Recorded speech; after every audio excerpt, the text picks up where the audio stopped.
చూడండి ఫ్రెండ్స్, ఈ రోజుల్లో మధ్యతరగతి వాళ్ళే బ్రతకడం చాలా కష్టమైపోయింది.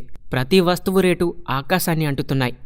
దానితో భార్యాభర్తలు ఇద్దరూ జాబ్ చేయవలసిన పరిస్థితి ఏర్పడింది.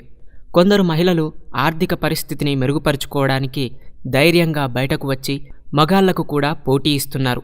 మరికొంతమంది మహిళలు ఏం చేయాలో తెలియక ఇంట్లోనే ఖాళీగా ఉండి పిల్లల్ని చూసుకుని టీవీ ముందు కూర్చోవడమే సరిపోతుంది. వాళ్ళకి కూడా బయటకు వచ్చి జాబ్ చేసుకుంటూ ఇటు భర్తకు అటు కుటుంబానికి వీలైనంత వరకు సహాయం చేయాలని కోరుకుంటున్నారు. కానీ ఎలా చేయాలో ఏం చేయాలో చాలామందికి అర్థం కాదు. కొంతమందికైతే పరిస్థితులు అనుకూలించక ఇంట్లోనే ఉండిపోతున్నారు. అలాంటి వాళ్ళ కోసమే ఈ వీడియో చేయడం జరిగింది. ఇంట్లోనే కూర్చుండి సంపాదించే కొన్ని టెక్నిక్స్ మీకోసం. మొదటగా ఆహార పదార్థాలు తయారు చేయడం. మీకు వంటలు కనుక బాగా చేయడం వస్తే మంచి తినుబండారాలు, పచ్చళ్ళు, కూరలు లాంటివి తయారు చేసి నీటిగా ప్యాక్ చేసి చుట్టుప్రక్కల ఉన్న వారికి లేదా మీ ఏరియాలోని కొన్ని ప్రాంతాల్లో అమ్మడం. దీంతో పాటు మీకు దగ్గరలో ఉన్న సూపర్ మార్కెట్లకు వెళ్ళి మీ ప్రోడక్ట్స్ గురించి వివరించి పబ్లిసిటీ చేసుకోవాలి. ఇలా చేయడం ద్వారా ఈ బిజినెస్కి పెద్దగా పెట్టుబడి అవసరం లేకుండానే ఎక్కువగా సంపాదించుకోవచ్చు. మరియు మీ ప్రోడక్ట్స్ని మీ చుట్టుపక్కల ఉన్న వారికి తెలియజేయండి.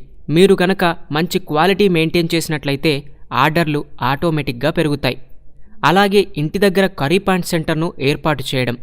ఈ రోజుల్లో చిన్న చిన్న పట్టణాల నుండి పెద్ద పెద్ద మెట్రో సిటీ వరకు ఈ కర్రీ పాయింట్స్ బాగా ఫేమస్ అయ్యాయి. బ్యాచిలర్స్ ఉన్న ఏరియాలో అయితే మంచి డిమాండ్ ఉంటుంది. ఇలాంటి బిజినెస్ చేసే వాళ్లకు ఫుడ్ క్వాలిటీ మరియు నీట్గా ప్యాకింగ్ చేసే విధానం తెలుసుకుంటే చాలు. ఇలా చేయడం ద్వారా కస్టమర్లను ఇట్టే రాబట్టుకోవచ్చు. యూట్యూబ్ ద్వారా మనీ సంపాదించడం. ఈ ప్రాసెస్ ద్వారా డబ్బు సంపాదించాలంటే మీ దగ్గర ఒక కంప్యూటర్ మరియు ఒక నెట్ కనెక్షన్ ఉంటే సరిపోతుంది. మీ దగ్గర కెమెరాలు ఉంటే మీకు ఏ విషయం మీద అయితే పట్టుందో దాని మీద వీడియోలు తీసి యూట్యూబ్లో అప్లోడ్ చేయండి. గూగుల్ యాడ్సెన్స్ ద్వారా ఇలా మనీ సంపాదించుకునే అవకాశం ఉంది. మీరు బాగా చదువుకున్న వారైతే ఇంటి దగ్గరే ఒక చిన్న ట్యూషన్ సెంటర్ని ఏర్పాటు చేసుకుని చెప్పుకోవచ్చు. మీ ఇంటి చుట్టుపక్కల ఎల్కేజీ నుండి 5th క్లాస్ వరకు ఉన్న పిల్లలకు ట్యూషన్ చెప్పడం ద్వారా సంపాదించుకోవచ్చు. మీ కెపాసిటీని బట్టి పై తరగతులకు కూడా చెప్పుకోవచ్చు. దీనికి కావాల్సిందల్లా పిల్లలకు నేర్పే మంచి స్కిల్స్ ఉంటే చాలు. టైలరింగ్ లేదా ఫ్యాషన్ డిజైనింగ్. ఇది కూడా ఇంట్లో ఉన్న చాలామంది ఆడవాళ్లకు అలవాటైన పనే.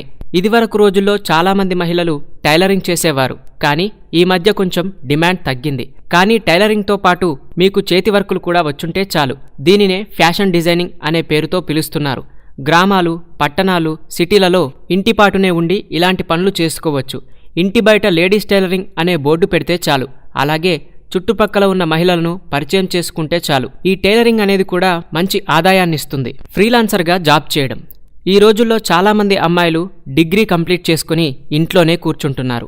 అలాంటి వారు బయటకు వెళ్లకుండా ఇంట్లోనే ఉండి జాబ్ చేసుకోవచ్చు. చిన్న చిన్న లోగోస్ని తయారు చేయడం, ఆర్టికల్స్ రాయడం, ఇలా మీకు ఏ విషయం మీదైతే స్కిల్ ఉంటుందో దాని మీద జాబ్ చేసుకోవచ్చు. కాకపోతే దీనికి మీ పక్కవారి సహాయం కూడా అవసరం ఉంటుంది. Thanks for watching this video. ఈ వీడియో కనుక మీకు నచ్చినట్లయితే లైక్ చేయండి, షేర్ చేయండి. ఇలాంటి పనులు మీరు చేస్తే ఏం చేస్తున్నారో కామెంట్ ద్వారా తెలియజేయండి. ఈ వీడియోపై అభిప్రాయాన్ని కూడా కామెంట్ రూపంలో తెలియజేయగలరు.